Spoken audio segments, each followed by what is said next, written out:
James, how you doing? Good to see you. And you, my friend. You've been here, Everton, since the summer. How have you enjoyed it? Really good. Yeah, really enjoyed it. Great set of people, great set of fans, huge club, and it's a team that's building, and I feel like we're getting better and better, so it's great to be a part of it. You mentioned the fans there. They are superb, aren't they? Oh, they're incredible. The first game of the season when I turned up on the coach, and there was hundreds of them on the streets with the flares, and I'd seen images of it before, obviously from last season, but to see it on the bus and the whacking the bus and the passion on the people's faces, because we can see out, but they don't think they can see us inside it. Absolutely. So to see the passion on their faces and how much it means to them, it's just incredible, and they've been great, to be fair. What was the initiation song when you come to a new club? You've got to get your voice out. What did I sing? I think I sang Ain't No Mountain High Enough. Oh, an old school classic. Yeah, you know what it is? Because there's a few songs you can sing, but then you have to get a bit high pitch, whereas that one you can... But I try and keep it deep all the way through. Yeah. But it got a good reception, so I was quite pleased with myself, because you get some of the other ones who just sort of talk the way through it. I tried to give it a bit of beans. You're a leader and you're vocal on the pitch. How long is it until you can properly be yourself? Off the pitch, bit like calmer, so that sort of get to know people a little bit one-on-one. On the pitch it's a bit easier, because especially from my position, I'm at the back, I've got to try and organise people about.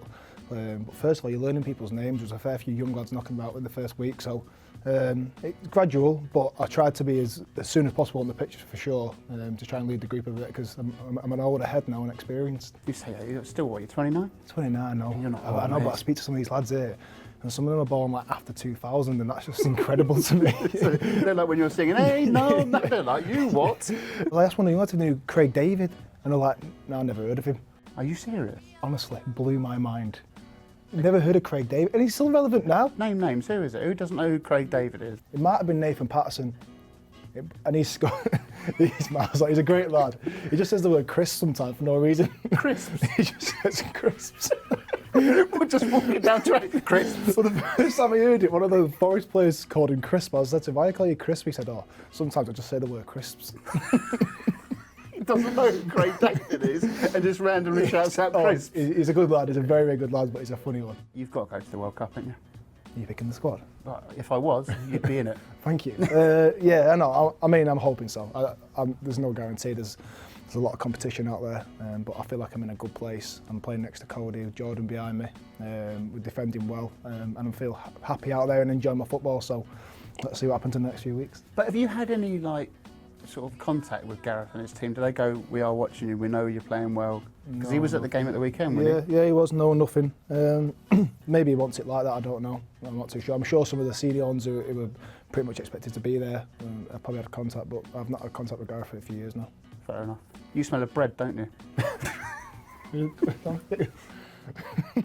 Hovis or Warburton's? Warburton's is thinly sliced, yeah. I regret ever saying that. It was the funniest thing. It was like the most random thing I've heard. Yeah, I know. Well, you get asked questions sometimes, it's easy to just say a simple answer, and I thought, you know what, I'm going to go into a bit of detail on this. And now it's the only thing people are saying to me. I never thought it'd be a question that get brought up. So you got asked, would you rather go a day without toothpaste or a day without deodorant? Yeah. And you said, well, I don't need I need toothpaste because I smell like fresh bread. I just said it to Mrs. years ago. I must have been like, not a deodorant on for a day. So I said, do I stink? And she said, actually smells like bread, that. And I was like, you know what it does? So when that question came about, I thought, well, I've actually experienced it before and I've actually dealt all right with it, so I'm good. With toothpaste, you can't go a day without toothpaste. No, true. Morning breath's one of the worst ones. It's minging, isn't it? Oh, awful. It's rank. I've heard a question around here recently, actually, which is some people get up in the morning, don't brush their teeth and arrive at work, then brush their teeth. So they do the full drive in without brushing the teeth, and I think that's scandalous. Is that Mr. Patterson again? Shouting out crisps.